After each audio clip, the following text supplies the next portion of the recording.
Las primicias, los personajes, los deportes. Inicia la tarde con Meridiano Blue. Dirige Ricardo Ospina.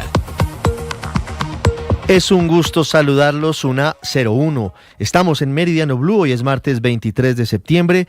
Saludo a quienes a esta hora están con nosotros en la aplicación Ditu de Caracol Televisión y en el canal de YouTube de Blue, así como en todas las estaciones de Blue Radio en Colombia y en el mundo. Es un mediodía nublado, hay pronóstico de lluvias para la tarde de este martes según el IDEAM en la sabana de Bogotá. Vamos con las noticias, una agenda cargada de información. Hoy en Meridiano Blue comenzamos con la búsqueda y el rescate que intentan a esta hora las autoridades de 23 mineros que llevan más de 26 horas atrapados en un socavón en Segovia, Antioquia. Héctor Santamaría en Medellín, el reporte preliminar indica que los mineros estarían en buenas condiciones de salud. Sí, señor, estarían en buenas condiciones y por eso avanza a esta hora con el acompañamiento de Salvamento Minero y la multinacional canadiense Iris Mining, la brigada de emergencia de la empresa La Reliquia SAS, el rescate de esos 23 mineros que no han podido salir del socavón luego del colapso de aproximadamente 15 metros en el acceso principal de la mina, que está ubicado a unos 80 metros de la superficie. La empresa le ha informado a los familiares de estos mineros que están presentes allí en esta mina de oro en la vereda del Manzanillo, que han logrado mantener comunicación telefónica con ellos y confirmar que los sistemas de ventilación están funcionando. Laura Gallego Vargas es administrativa de la mina. Hemos logrado mantener comunicación telefónica con ellas y confirmar que los sistemas de ventilación funcionan normalmente. Asimismo, se ha garantizado el suministro de alimentos, hidratación y aire comprimido para lograr la salida segura de todos los trabajadores, la cual confiamos se produzca en las próximas horas. Ricardo, una buena noticia en medio de esta situación es que hay un avance de más de la mitad de la remoción del material que se requiere para que estos mineros salgan. Igualmente están recibiendo asistencia médica telefónica y se les ha suministrado unas mantas térmicas para evitar que desmejoren en su estado de salud. Ahí Ricardo. estamos viendo las imágenes de la mina en Segovia, donde están estos 23 mineros atrapados. Héctor, 1:04, cambiamos de tema, vamos a la Comisión Séptima del Senado de la República. Fracasó el intento que estaba previsto para hoy para iniciar las discusiones en torno a la reforma a la salud 2.0. De nuevo está muy embolatada esta reforma del gobierno del presidente Gustavo Petro. Recuerden que en la legislatura pasada ya se había hundido esa misma iniciativa. Mateo Piñeros. A las 10 de la mañana estaba citada la sesión de la Comisión Séptima en la que se iba a discutir la reforma a la salud. 1 hora y media después solo habían llegado 7 senadores. Por eso desde la bancada del gobierno aseguran que la oposición trata de dilatar el debate. La senadora Marta Peralta. En un momento estábamos alrededor de 10 senadores, pero se salían a la hora del llamado a lista. Entonces esperamos que realmente esta dilación, este tema de mamarle gallo a la reforma a la salud, a los únicos que perjudica es a los colombianos. Esta reforma tiene ponencia de archivo por parte del Centro Democrático, desde donde aseguran que el gobierno ha fracasado en su gestión con el sistema de salud. El senador Honorio Enríquez. ¿Dónde están los recursos para que ese modelo de aprobarlo sea implementado? Aparte de los temas estructurales del sistema de salud, pasaremos a una ADRES todopoderosa, llena de burocracia. Tengamos en cuenta el modelo piloto de salud de los colombianos, el de los maestros, un rotundo fracaso. Sin embargo, en la comisión hay otra posición y es de quienes creen que las EPS pueden cumplir un papel importante en la atención a los pacientes. La senadora Norma Hurtado. Nosotros hemos presentado una ponencia que recoge la intención no solamente del gobierno nacional, sino del talento humano en salud, médicos, enfermeras, auxiliares. También recoge todo lo que vinieron a esta comisión y sustentaron los pacientes. Mañana a las 9 de la mañana se espera que inicie en la Comisión Séptima el tercer debate de la reforma a la salud. Y a pesar de que todavía faltan algunas semanas para que comience en firme la discusión que todos los años se da al finalizar los años para el aumento del salario mínimo, ya está calentándose esta discusión. Recuerden que el presidente Petro dice que el aumento será muy generoso. Los comerciantes del país ya anticiparon que no participarían de esa mesa tripartita en la que también están el gobierno y los trabajadores. Jessica Gutiérrez. El ministro de Trabajo, Antonio Sanguino, se refirió a la decisión de FENALCO de retirarse de la mesa de concertación del salario mínimo. Según sus palabras, afirmó que considera curioso que la organización sea parte de un espacio que aún no ha sido instalado y afirmó que la actitud de Cabal representa un acto de cobardía. Desafortunada decisión del señor Cabal que revela una actitud mezquina en relación con una discusión que tiene que ver nada más y nada menos con el salario de los trabajadores de Colombia. Los trabajadores de Colombia merecen una actitud respetuosa y responsable de los... Además, señaló que la instrucción del presidente Gustavo Petro es iniciar en las fechas previstas por la ley de discusión sobre el incremento del salario mínimo en la comisión y expresó su expectativa de que también participen sectores empresariales. Sí, lo que había dicho más temprano Marcela Peña, buenas tardes, el presidente de FENALCO, Jaime Alberto Cabal, es que no estaban dadas las condiciones de interlocución con el gobierno, sí, principalmente para participar de esa comisión tripartita. Lo que dice él es, si ya se tomó una decisión, si el presidente Gustavo Petro ya sabe cuánto le va a subir el salario mínimo, pues las mesas realmente no tienen sentido. Es que justamente sobre ese punto es esta discusión. 1:07, Marcela, ¿qué pasa con el dólar? ¿Sigue cayendo hoy en el mercado colombiano? Sigue cayendo, la caída no es muy grande, pero estamos en valores mínimos, valores que no veíamos desde mayo del año 2024. Hoy la divisa se negoció en promedio en 3.843 pesos. Los factores siguen siendo los mismos. El mercado está cada vez más convencido de que la Reserva Federal va a seguir recortando las tasas de interés en los próximos meses y siguen las operaciones del gobierno nacional sobre la deuda pública, lo que está trayendo más dólares al país y está haciendo que tengamos una bajada del dólar. 1:08, hay carta de los transportadores de carga por carretera en contra de un decreto que acaba de expedir el gobierno nacional. Nicolás Rodríguez. Un decreto que entra en vigencia hoy, Ricardo, buenas tardes. Es el decreto con el que además el gobierno nacional busca un programa de reposición y un equilibrio económico. Sin embargo, para el gremio es una decisión que se toma sin consensos, pues además Colfecar emitió una carta asegurando que este decreto sale en un mal momento para el sector, afirmando que además hay un incremento del más del 200% por el pago de los impuestos de renta y demás costos. Le envían una crítica al gobierno del presidente Gustavo Petro, afirmando que tampoco hay garantías de seguridad ni de movilidad y que además hay un punto que preocupa y es la reposición de los vehículos, con lo que este decreto plantea,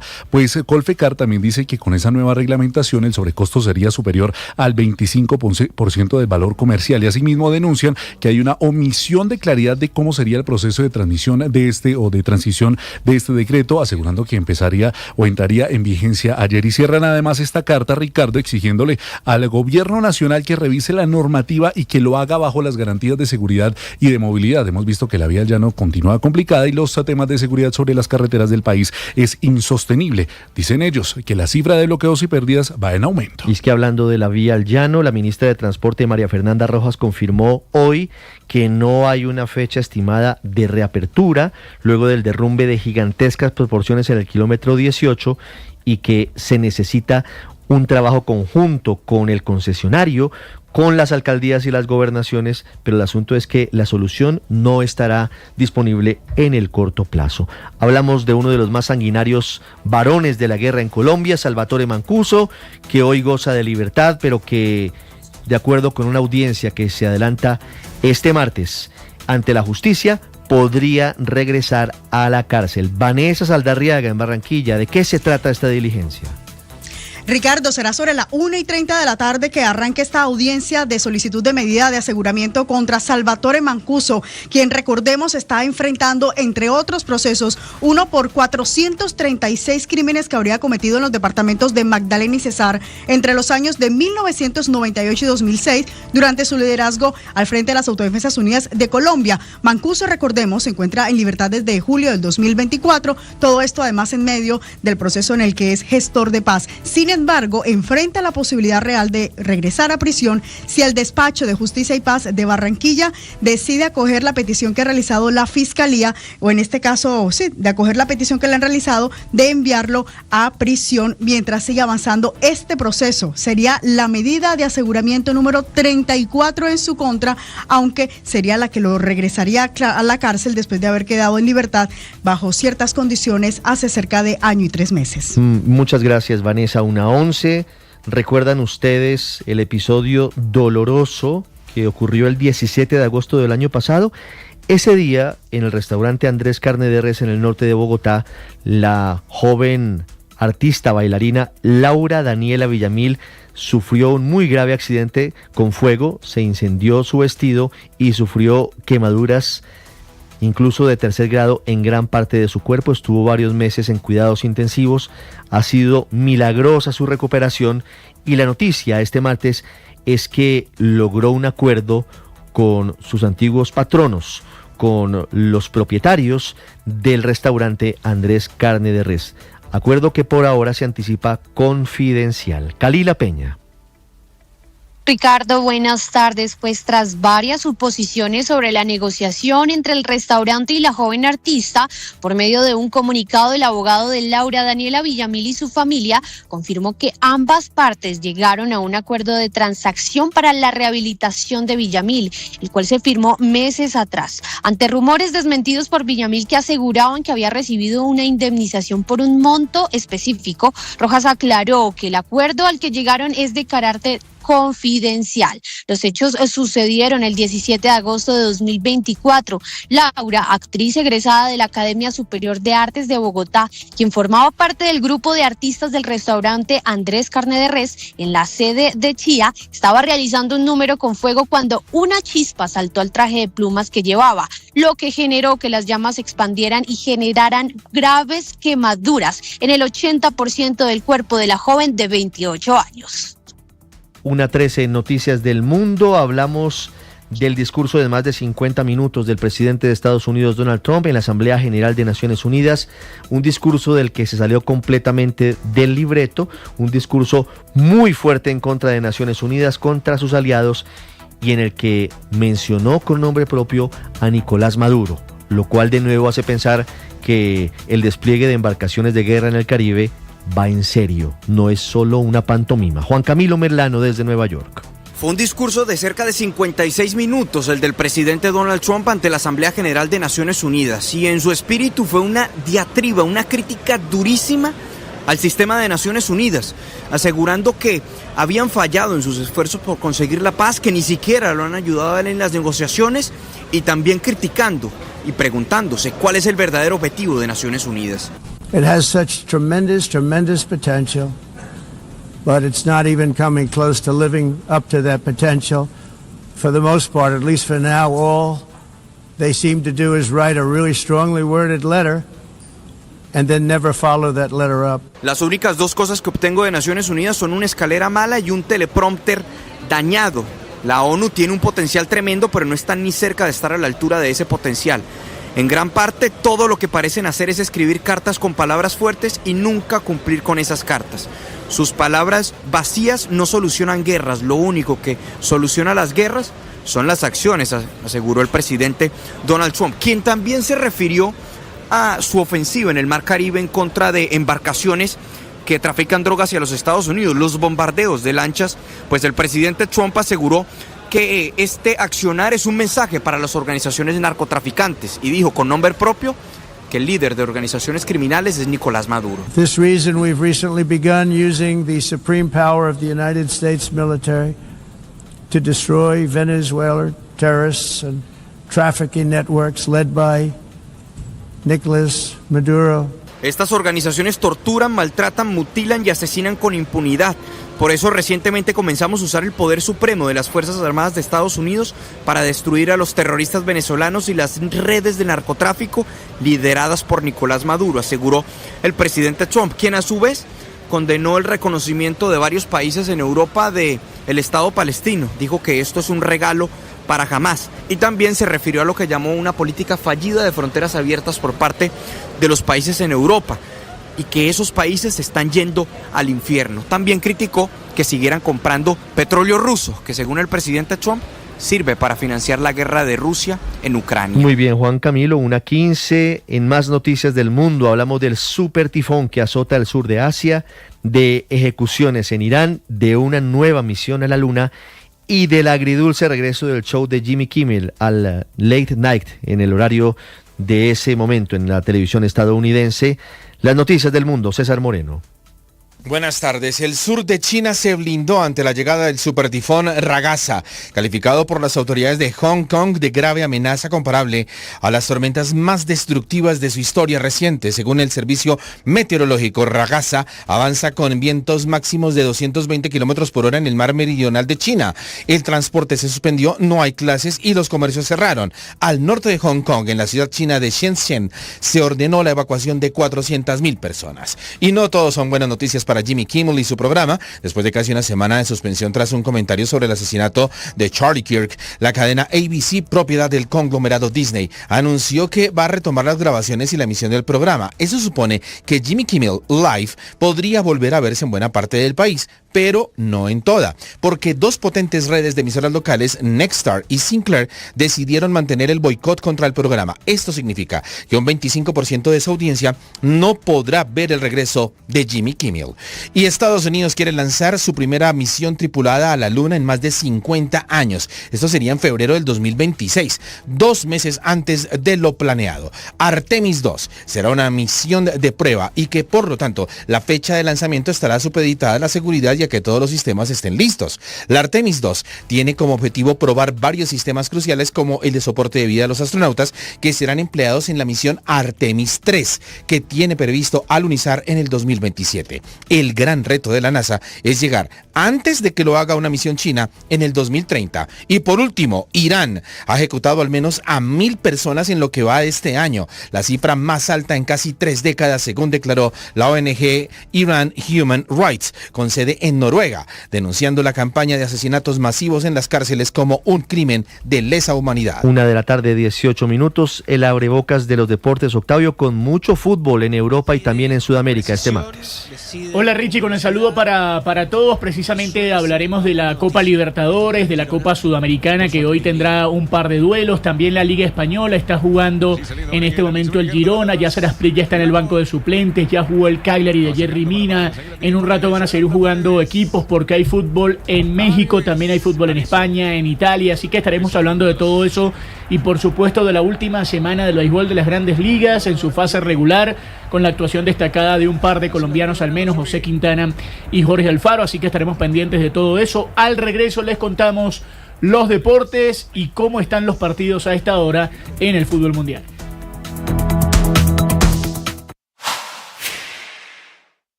La Fiscalía acusa a José Fernando Cardona de falsedad en documento privado. ¿A qué documento se refiere la Fiscalía? Esto fue lo que respondió el expresidente de la nueva EPS en Mañanas Blue. Néstor, eso es como lo que ocurre normalmente. Si alguien va y pone una denuncia, pues tienen que investigan y entra uno en el proceso correspondiente a explicar qué fue lo que pasó.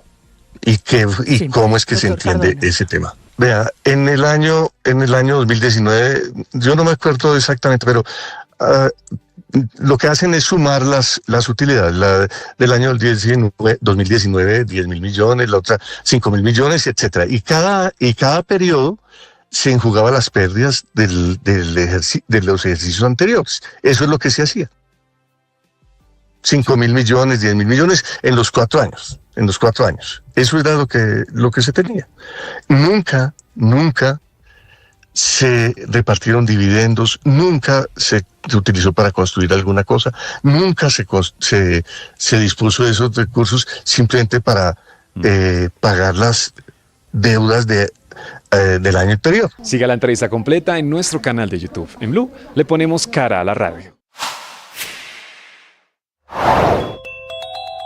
Después de 2 años de trabajos, de ensayos y de pruebas, hoy finalmente, martes 23 de septiembre, entra en funcionamiento el sistema breve de pagos del Banco de la República. Gran faena financiera para hacer transacciones más rápidas, más seguras y completamente gratis. Un sistema de pagos que es bueno, bonito y barato y que le facilita la vida a personas, comercios, tenderos, emprendedores y próximamente a receptores de remesas y pagos. Meridiano Blue, una historia.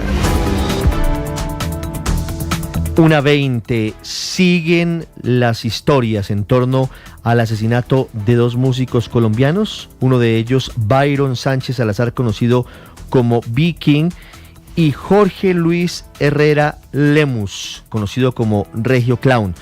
desaparecieron hace una semana exactamente, estaban en el exclusivo sector de Polanco, en Ciudad de México, y sus cuerpos fueron encontrados a cerca de 30 minutos de la capital, fueron torturados, fueron desmembrados y solamente fueron identificados en las últimas horas. Se evalúa la posibilidad de que la familia michoacana, que es uno de los carteles de la droga más peligrosos de México, que está dentro de la lista de grupos terroristas por parte de los Estados Unidos, esté vinculado con esta matanza. En total fueron 5 cuerpos hallados en el mismo sitio.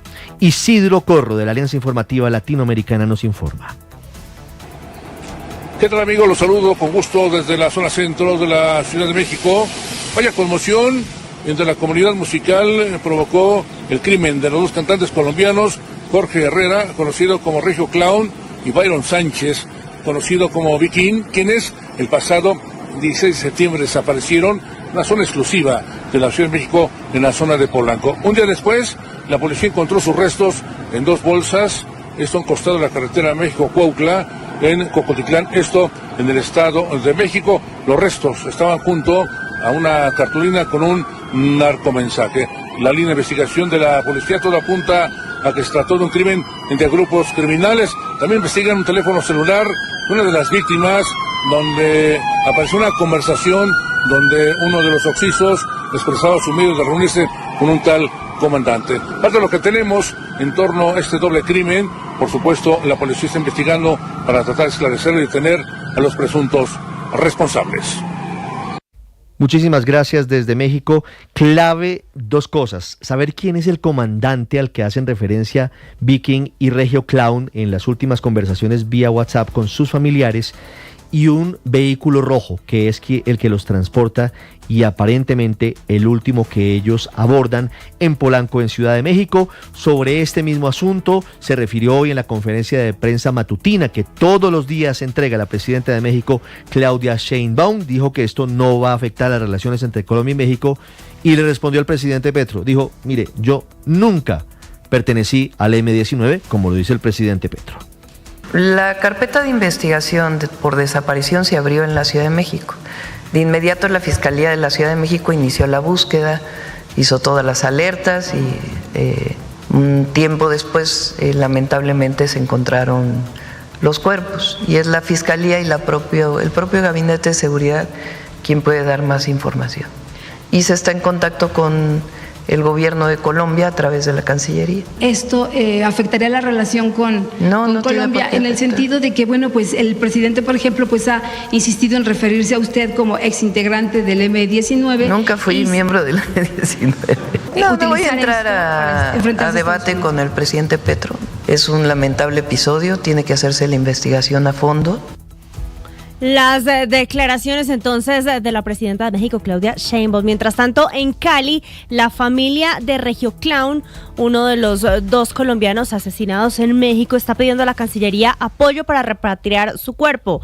Dicen que el DJ se estaba dedicando exclusivamente a la música y niegan cualquier tipo de relación con el narcotráfico en México. La información con Alejandro Muñoz.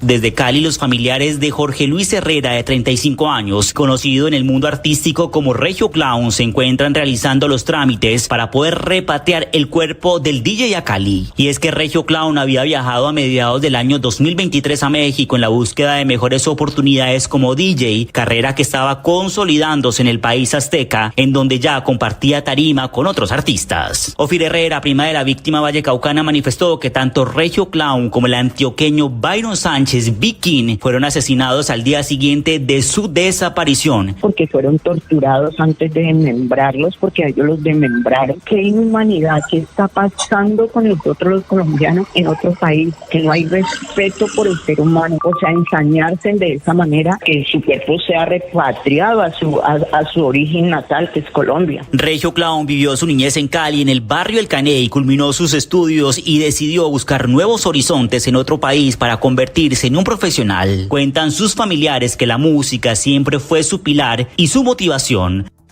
1:25, cambiamos de tema, hablamos de la gran tormenta que ha provocado la declaración del presidente de Estados Unidos, Donald Trump, en compañía de su encargado de salud de la FDA. de quienes están determinando supuestamente relación entre el consumo de paracetamol en mujeres en estado de embarazo y el aumento exponencial de los casos de niños con autismo en los Estados Unidos. Desde Londres, desde Europa y desde todos los lugares del mundo están respondiendo. La OMS, el secretario de Salud británico y otros expertos dicen, ojo, porque esas afirmaciones no deben ser tomadas al pie de la letra. Silvia Carrasco.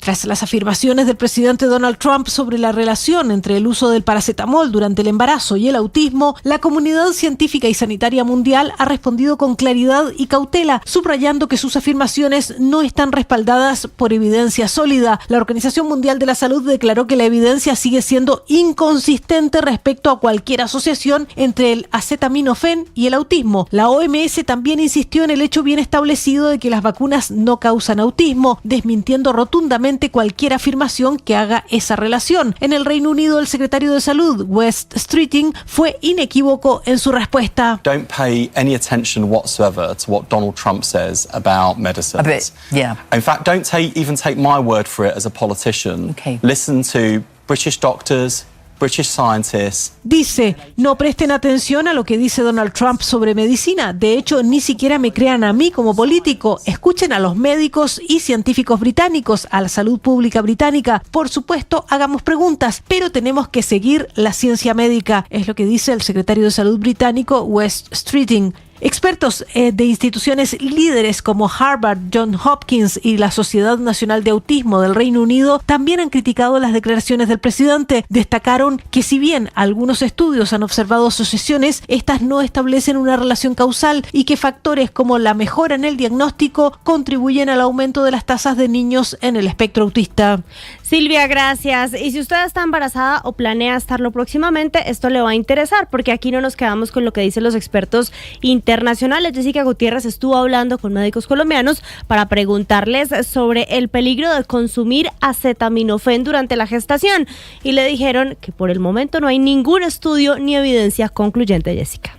Las recientes afirmaciones del presidente de Estados Unidos, Donald Trump, en las que asoció el consumo de paracetamol durante el embarazo con la aparición del autismo en los niños, ha despertado preocupación entre padres de familias y en la comunidad médica. En diálogo con Blue Radio, Ángela Sánchez, neuropsicóloga y directora de Neurorehabilitar, explicó que este tema no es nuevo en la agenda científica, pues desde hace más de 2 décadas se han realizado estudios sobre factores externos que podrían influir en el desarrollo del autismo, entre ellos ciertos medicamentos y químicos ambientales. Sin embargo, recalcó que los hallazgos no son concluyentes. Hoy no hay estudios concluyentes frente al tema, y que lo que nos invita es traer el tema a la mesa y que los científicos a nivel bioquímico empiecen a tener más atención frente a los medicamentos que se le dan a las madres, pero no podemos causar una angustia de esta sin tener claridad. La especialista también advirtió que de generar alarma sin evidencia puede ser riesgoso, ya que el uso del acetaminofén en algunas madres es necesario para tratar fiebres que de no controlarse podrían derivar en complicaciones más graves.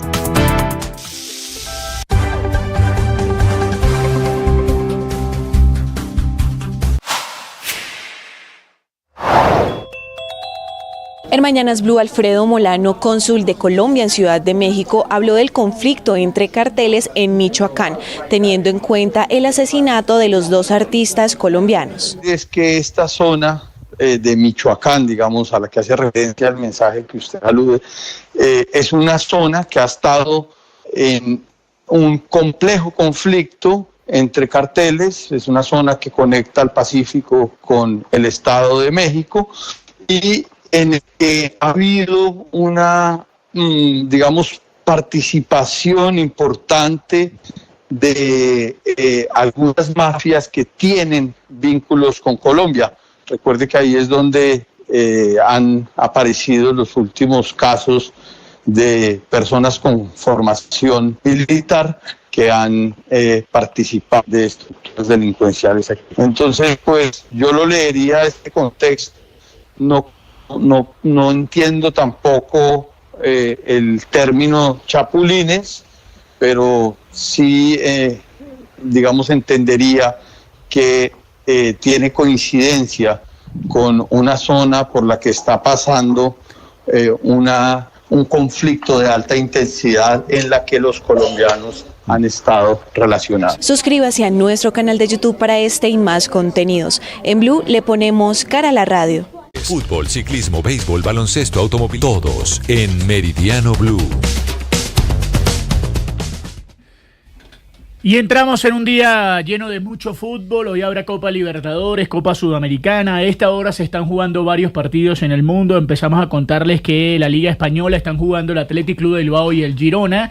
El colombiano Yasser Asprilla está en el banco de los suplentes. Se juegan 70 minutos y están igualando 1-1 a esta hora. Mientras tanto, el Valencia le está ganando al Español en un rato, a las 2:30 de la tarde. Juegan en Valencia precisamente el Levante frente al Real Madrid y el Sevilla frente al Villarreal. En Italia, primera hora en la Copa, el Cagliari derrotó 4-1 al Frosinone, no jugó Yerry Mina, no estuvo convocado. Mientras tanto, Udinese le acaba de ganar 2-1 a Palermo. A las 2 de la tarde juega el Milan frente al Lecce, repetimos, en la Copa Italia. Hoy también habrá Copa en Inglaterra, atención que van a jugar a partir de la 1:45 de la tarde. El Fulham va a jugar también el Chelsea frente al Lincoln City. Va a jugar el Liverpool a las 2 de la tarde frente al Southampton. También habrá Liga Mexicana, atentos porque se van a jugar 4 partidos muy importantes. A las 8 Puebla Pachuca, Chivas frente a Necaxa a las 10, Juárez frente a Pumas y el León de James Rodríguez frente a Mazatlán. Hoy habrá Copa Libertadores y Copa Sudamericana. A las 5 de la tarde van a jugar en Buenos Aires Racing frente a Vélez por la Copa Libertadores. Recuerden que Racing tiene la ventaja de haber ganado 1-0 como visitante en Liniers. Mientras tanto, Fluminense estará recibiendo en el Maracaná a las 7:30 de la noche a Lanús, que ganó como local en Buenos Aires 1-0. También se van a jugar varios partidos que tienen que ver con diferentes ligas europeas, pero lo cierto es que estamos atentos a todo este movimiento y a los colombianos que se están desempeñando a esta hora en el fútbol de Europa. Y entramos, como les decíamos, en la última semana de la fase regular del béisbol de las Grandes Ligas, ya con José Quintana y los Cerveceros de Milwaukee clasificados a la postemporada. Estamos atentos al resto de los equipos. Lo cierto es que hay muchísimo fútbol, hay Copa Libertadores, Copa Sudamericana, Liga Mexicana y por supuesto la actuación de futbolistas colombianos. Todas las novedades acá, como siempre, en Meridiano Blue.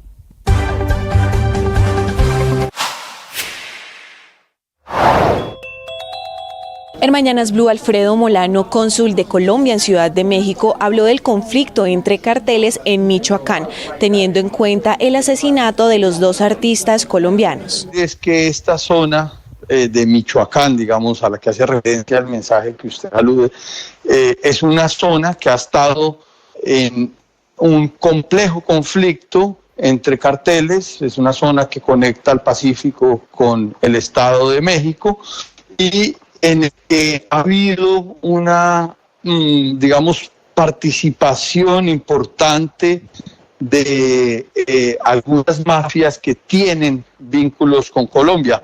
Recuerde que ahí es donde han aparecido los últimos casos de personas con formación militar que han participado de estructuras delincuenciales aquí. Entonces, pues, yo lo leería este contexto. No entiendo tampoco el término chapulines, pero sí, digamos, entendería que tiene coincidencia con una zona por la que está pasando un conflicto de alta intensidad en la que los colombianos han estado relacionados. Suscríbase a nuestro canal de YouTube para este y más contenidos. En Blue le ponemos cara a la radio. Intromisiones, menoscabo de la autonomía y la imparcialidad, eso es lo que está denunciando la fiscal Lucy Laborde. Es la funcionaria que tiene en juicio a Nicolás Petro por lavado de activos y enriquecimiento ilícito y la funcionaria que se atrevió a tomar la decisión de abrirle un nuevo proceso que podría llevarlo a enfrentar un segundo juicio. Aunque logró avanzar sola, incluso sin una asistente en su despacho, la decisión de la cúpula de la Fiscalía de nombrarle a la fiscal María Isabel Ramírez para que brinde acompañamiento acompañamiento, orientación y asesoría jurídica dentro del proceso es lo que está motivando esta denuncia a modo de constancia, desmontando el argumento de que ese apoyo que ella no pidió es porque su despacho tiene sobrecarga laboral o que existe la necesidad de acelerar o ser eficiente en un proceso que tiene pruebas sólidas y donde ella nunca ha pedido un aplazamiento de audiencias, como sí lo ha hecho la defensa de Nicolás en por lo menos 10 oportunidades. Lo llamativo de la decisión de enviar una nueva fiscal a apoyar el expediente contra el hijo del presidente es que se da justo después de que la fiscal Laborde le notificó esa nueva imputación por interés indebido en la celebración de contratos. Y para enrarecer el ambiente, está denunciando esta fiscal que desde la Dirección de Fiscalías contra el lavado de activo y la corrupción se han respondido solicitudes a la defensa donde ella no ha sido vinculada como titular y tampoco la han citado a algunas reuniones donde ella incluso ha dicho que ha tenido que responder a ciegas.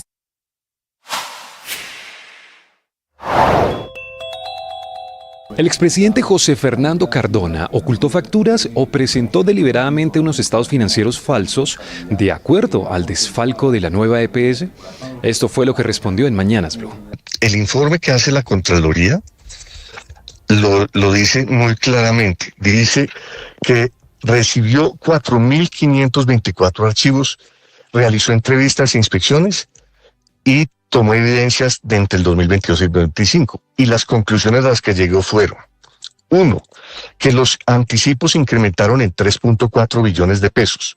De 3.4 que estaban en el 2023 cuando yo estaba, a 15.27 billones de pesos sin legalizar en el 2025. Que había facturas sin revisión en la EPS a julio de este año por 22.737.247 facturas pendientes por procesar, por un valor de 22 billones de pesos. Siga la entrevista completa en nuestro canal de YouTube. En Blue le ponemos cara a la radio. El presidente Gustavo Petro volvió a designar a 16 ex jefes paramilitares como gestores de paz. Sobre esto habló el ministro del Interior, Armando Benedetti. Hay algunos que ya son gestores de paz, creo que 3 de ellos, pero básicamente él lo que se quiere es que ellos ayuden a reestructurar lo que es el tejido social que quebrantaron, que ayuden a hacer estrategias y estar en los diálogos sociales con las nuevas estructuras criminales. Muchas de las estructuras criminales que hoy hicieron parte de las autodefensas o nacieron o crecieron o se desarrollaron cuando ellas estaban.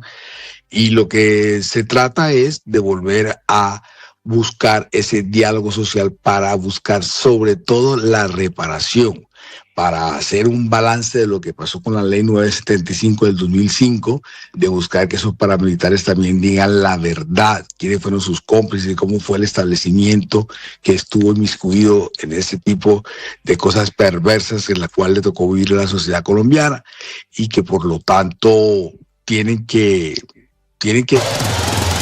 Esta es información exclusiva de Blue Radio. 1:39, revelamos varias noticias exclusivas a esta hora en Meridiano Blue.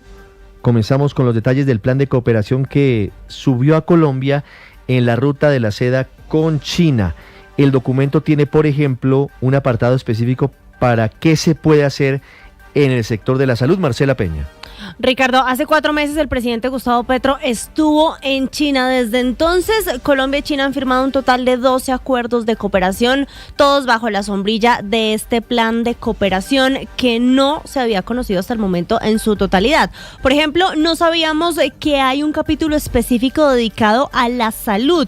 Se habla de priorizar la cooperación en áreas como la infraestructura pública, la atención primaria en salud, la prevención de enfermedades, el control de enfermedades no transmisibles y, ojo a esto, transferencia de tecnología en investigación para la producción de vacunas y medicinas, así como el fortalecimiento de soberanía sanitaria y cadenas de suministros para garantizar precios justos y responder a emergencias de salud pública. Se habla con mucho más detalle de lo que buscan en materia de cooperación en infraestructura, que es una de las banderas de la ruta de la seda a nivel mundial. Hablan de carreteras secundarias y terciarias, también de conectividad digital, carreteras, ferrocarriles, puentes, aviación educación, puertos y transición energética. Se abre la puerta a que cada país le pida a su industria financiera que le entregue apoyo económico al otro país. Esto para el caso de China es muy relevante y pueden además promover la cooperación entre capital público y privado, así como combinar inversión, apoyo financiero y en algunos casos fondos que no requieren ser regresados al país. Muy bien, Marcela, gracias. Detalles en blurradio.com. 1:41, cambiamos de tema y hablamos del decreto que acaba de expedir el Ministerio de Comercio, Industria y Turismo, que define el famoso offset, que es la compensación que tiene que pagar Saab, que es la empresa multinacional sueca que será la encargada de vender los aviones Gripen, reemplazo de los viejos Kafir. Llama la atención varias cosas de ese decreto, entre otras el monto, $3.000 millones, como lo escuchó, $3.000 millones en offset, según dice este decreto. Felipe García. El gobierno acelera los trámites para concretar la compra de los aviones de combate Gripen de Saab y con el COMPES 4155 y el decreto 1001 fijó ya las condiciones del contrato de compensación industrial, el conocido offset. El decreto establece que toda compra militar superior a los $3 millones financiada con recursos del presupuesto debe incluir cláusulas de compensación industrial, lo que significa que además de la entrega de las aeronaves, la empresa proveedora está obligada a transferir tecnología, conocimiento y proyectos especiales que fortalecen al sector defensa y a la industria nacional. El porcentaje de compensación no podrá ser menor a un 10% del total de la obligación acordada entre las partes, un porcentaje que se aplicará durante los 3 primeros años de vigencia del decreto. Luego los ministerios de Defensa y Comercio evaluarán si se ajusta o incrementa según los resultados de su implementación. El decreto también ordena la creación de un comité asesor conformado por representantes de ambos ministerios y por los beneficiarios de las compensaciones. Este comité tendrá la tarea de definir las áreas prioritarias, vigilar el cumplimiento de los proyectos y asimismo recomendar ajustes a la política. Entre las formas de compensación que señala el documento están la transferencia de conocimiento y tecnología, capacitación de talento humano, asistencia técnica, desarrollo de capacidades industriales y proyectos especiales. A esto se suman esquemas de cooperación público-privada, coproducción, licencias de producción, certificados internacionales y fortalecimiento de proveeduría local. Otro punto clave, el Ministerio de Defensa debe informar al Ministerio de Comercio sobre la firma de cada contrato principal dentro de los 2 meses siguientes, todo esto para que se dé inicio a la ejecución de los compromisos de compensación. Y algo muy importante, el documento también enfatiza que el offset es complementario a la compra principal, es decir, no puede condicionar ni alterar las especificaciones técnicas de los aviones Gripen, ni tampoco restar recursos a la operación de esta adquisición. Los costos de estructuración y operación de los proyectos de compensación deberán ser asumidos por las partes sin descontarlos del valor acordado. En blurradio.com también detalles de este decreto, Felipe, y les hablamos ahora de 2 de las decisiones judiciales más importantes y que más controversia producen hoy en el país, hablando de casos específicos. Primero les hablo del caso de corrupción de la Unidad Nacional de Gestión de Riesgo.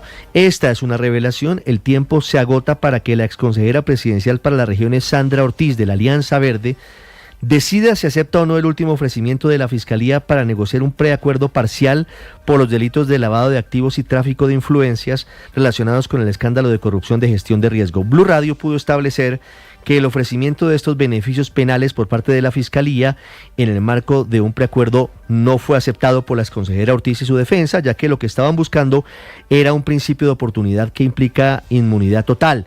Pero no ofreció información la doctora Ortiz adicional a la que ya había estudiado la anterior negociación. Es decir, no hay nada nuevo y por eso la Fiscalía dice, no, aquí no podemos hablar de inmunidad total. La novedad es que la Fiscalía y Sandra Ortiz habían reanudado en semanas recientes los acercamientos para buscar salidas hacia una posible sentencia anticipada negociada a cambio de colaboración con la justicia. Lo último que se conoce es que la exfuncionaria está en proceso de cambio de abogado, a quien le corresponderá decidir muy pronto si acepta o no la más reciente oferta de la Fiscalía, porque el tiempo corre y solamente estaría vigente y podría aceptarla antes de la finalización de la audiencia preparatoria de juicio. Esto por el lado de la corrupción en gestión de riesgo. Ahora les hablo de los procesos contra el hijo del presidente Gustavo Petro, Nicolás Petro. La más reciente controversia corre por cuenta de la asignación de una fiscal de apoyo a la fiscal de lavado de activos Lucy Laborde, quien anunció imputación de cargos contra Nicolás Petro, una nueva imputación, esta vez por tráfico de influencias. Luego de una carta que envió la fiscal Laborde en las últimas horas, la fiscal general reversó ese fiscal de apoyo. Kalila Peña. La defensa de Nicolás Petro, el abogado Pedro Carranza, aseguró que la fiscal Lucy Laborde, quien lidera la investigación en contra del exdiputado, al parecer ya conocía desde el mes de marzo de este año la designación de una fiscal de apoyo, al reconocerla en una audiencia pública. Eso dice el abogado. Y ustedes tienen ya la evidencia de que ya conocía fiscal de apoyo desde marzo, que la Corte ha dicho cuál es el rol de un fiscal de apoyo. Nadie le está afectando la independencia porque tienen la respuesta de la directora de lavado de activos. Esto solamente es un show. Estas afirmaciones se dan luego de que la fiscal general de la Nación, Luz Adriana Camargo, ordenó en las últimas horas el retiro de la fiscal de apoyo que había sido asignada para acompañar la nueva investigación contra el hijo del presidente. Y la carta enviada por la fiscal del caso, Lucy Laborde, en la que denunció presiones indebidas y cuestionó la asignación. Además, el abogado Carranza aseguró que el presidente Gustavo Petro se ha declarado víctima en el proceso penal relacionado con su hijo Nicolás Petro. Argumentó que la finalidad de la investigación fue desviada para presuntamente afectar la investidura presidencial y presionar indebidamente. En ese caso, él denunció por prevaricato al fiscal Mario Burgos tras realizar un interrogatorio irregular a su hijo. Esto dijo al respecto el abogado. Porque el fiscal Burgos nunca tuvo la competencia para indagar a una persona con fuero constitucional como el presidente de la República. Ahí prevarica, abusa de sus funciones. Anteriormente, el fiscal Mario Burgos fue retirado del expediente mediante un cuestionado procedimiento disciplinario, lo que también generó dudas sobre la independencia de la investigación. Además, recientemente el presidente Petro aseguró en su cuenta de X que la fiscal Laborde estaría filtrando información a los periodistas.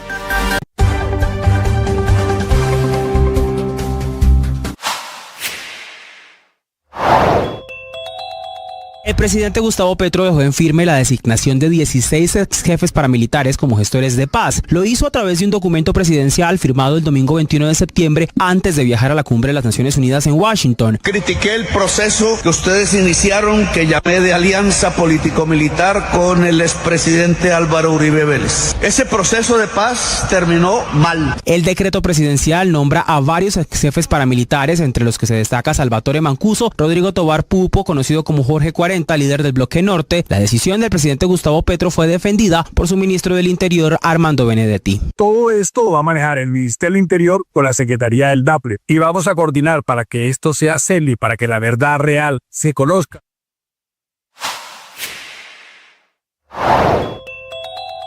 Alfredo Molano, cónsul de Colombia en Ciudad de México, dijo en Mañanas Blue que no cree que el asesinato de los dos artistas colombianos esté relacionado con un ajuste de cuentas. Esto se trate de un ajuste de cuentas por microtráfico. No tiene esas características a mi juicio. Creo que esto requiere una investigación de verdad compleja, en la que hay que poner en orden una serie de elementos que resultan bastante preocupantes. Pero yo no creería que sería un asunto de microtráfico y menudeo. Sigan estos contenidos en nuestro canal de YouTube. En Blue le ponemos cara a la radio. Desde Colombia, en Meridiano Blue. Y vamos de inmediato a la vía al llano porque la situación es compleja y las soluciones van a tardar en llegar. Desde el lugar de la noticia está nuestro enviado especial, Julián Ríos. Hola compañeros, buenas tardes. Mire, la movilidad en la vía al llano todavía es un caos. Han propuesto plan piloto, han propuesto plan de movilidad 4x2 y siguen registrándose los enormes trancones y las personas y los conductores y pasajeros cansados de permanecer por largas horas en la carretera esperando que puedan pasar el kilómetro 18 donde se presentó el derrumbe. Esta mañana vino a la zona la ministra de Transportes y se encontró con la gobernadora del Meta. Estuvieron recorriendo la carretera y estuvieron mirando de primera mano cómo se puede buscar una solución para poder terminar todo este suplicio y el drama que están viviendo los conductores, incluso los habitantes aquí de los municipios del oriente de Cundinamarca. Y como ya sabemos, La ministra dijo que no había plata, que no había dinero, que están buscando y mirando qué soluciones y alternativas hay, que por lo pronto los conductores tendrían que defenderse con este plan 4x2, 4 horas subiendo los vehículos de carga pesada y livianos y 2 horas bajando los vehículos de carga también pesada y livianos. Es una situación que se complica cada día más porque todavía no hay solución a la vista en el derrumbe. Eso es lo que han dicho los habitantes primero que todo y los conductores del drama que están padeciendo. Pues nosotros venimos, yo salí a las 5 de la mañana de ahí de Comuneros y vea la hora que es y vengo, todavía no he pasado el temporada. Dicen que es por el trancón allá, que dan 2 horas, que a las 7 abrían, pero son las 7, casi 7:20 y no han dado vía. Yo, por ejemplo, tengo ganas de devolverme porque ¿qué hago? Bueno, el movimiento de remoción en masa es fuerte, está activo, debemos esperar a que drene, debemos esperar a tener las condiciones que nos permitan actuar y que no se genere una mayor afectación. Vamos a trabajar por mejorar cada vez más la movilidad en este punto. Ha funcionado el 4x2, 4 horas de Villa Bogotá, 2 en el sentido inverso. Vamos a evaluarlo mañana nuevamente, pero ha funcionado. Lo vamos a mejorar. Yo creo que aquí tenemos que sentarnos todo, el gobierno nacional, concesión, gobernadores, comunidad, todo el mundo, aquí todo el mundo tiene voz, aquí es como logramos nosotros dar solución a muchos problemas, porque lo decía hace unos momentos, este no era un punto crítico, eso tenía 16 puntos críticos. Julián, gracias, seguimos muy atentos a lo que pase con la vía al llano. Mañana hay un nuevo puesto de mando unificado, mientras tanto les contamos que en Magdalena la noticia tiene que ver con videos de personas que aparecen golpeadas y con letreros donde confiesan que han cometido delitos. Detrás de estas imágenes y detrás de las golpizas estarían los Pachenca. Vanessa Saldarrega, ¿qué es lo que está pasando? Marcela, y son muy sensibles estos videos que muestran a personas que se encuentran amarradas, incluso llorando y sujetando carteles con sus brazos mientras están limitados para moverse, todo para supuestamente confesar delitos que habrían cometido y para pedir perdón público. Estamos escuchando de fondo, por ejemplo, el llanto de uno de estos hombres que es obligado a pedir disculpas en video. Y es que todo esto lo hace mientras a su vez agradece supuestamente a las autodefensas gaitanistas de Colombia porque estos habrían perdonado su vida a cambio de que no volviera a delinquir. Uno de los que hace parte de estos videos, identificado como Javier, dice que si no vuelve, en este caso, si vuelve a delinquir, le estarían dando varias balas para acabar con su vida. Vanessa, gracias.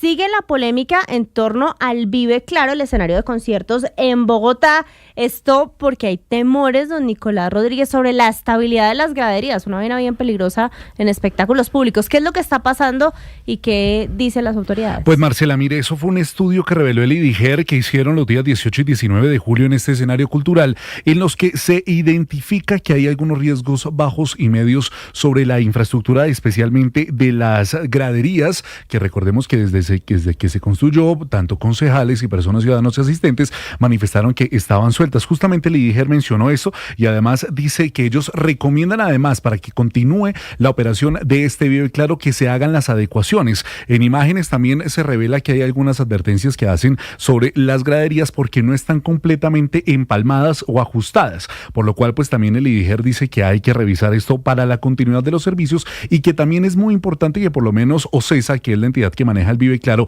haga un ajuste con el tema del agua, de las alcantarillas y del agua que tiene que ver con las lluvias para evitar inundaciones. Sin embargo, nosotros consultamos con OCESA y con el Vive Claro y dijeron que básicamente este estudio había salido previo a la inauguración que fue en agosto para el concierto, recuerda usted, Marcela, de Green Day, que por supuesto hubo denuncias de los vecinos del Salitre. O sea que no es o sea que permitieron que operara con Permitieron que operaran porque el IDIGER le dijo a OCESA, mire, cumpla las recomendaciones que hay, siempre y cuando, si no hay riesgo, ustedes pueden operar. El IDIGER no mandó, el IDIGER recomendó que se hicieran estas reformas y estas adecuaciones, por lo cual OCESA dijo, definitivamente lo hicimos. Y es más, nos respondieron el comunicado o la noticia que nosotros sacamos hoy, y es que próximamente, el 27 de septiembre, estará Kendrick Lamar en el Vive Claro. Entonces, ellos sacaron además un comunicado diciéndole a la gente que hay garantías de seguridad, pero hay muchas personas en redes sociales, Marcela, que no confían en las gradas del Vive Claro. Pues estaremos muy atentos atentos entonces a la seguridad en el Vive Claro, y vamos a hablar de otra polémica, la polémica de la posible futura viceministra de la Igualdad, Juliana Guerrero, y su título express como contadora pública. Pues la Fundación San José ya cortó la primera cabeza y ha denunciado ante la Fiscalía General de la Nación a su exsecretario Luis Carlos Gutiérrez Martínez. Los detalles de la denuncia, doña Nicole Buitrago, buenas tardes. Marcela, buenas tardes. La firma Riveros Bassani Abogados es ahora la representante de estos directivos de la Fundación Universitaria San José y han confirmado que ya fue interpuesta el día de ayer la denuncia formal ante la Fiscalía contra el exsecretario general, como usted lo mencionaba, Luis Carlos Gutiérrez, por varios delitos, principalmente por daño informático, obtención de documento público falso, falsedad documental e intrusismo profesional, al haberle otorgado el título universitario a Juliana Guerrero sin haber presentado las pruebas de Estado.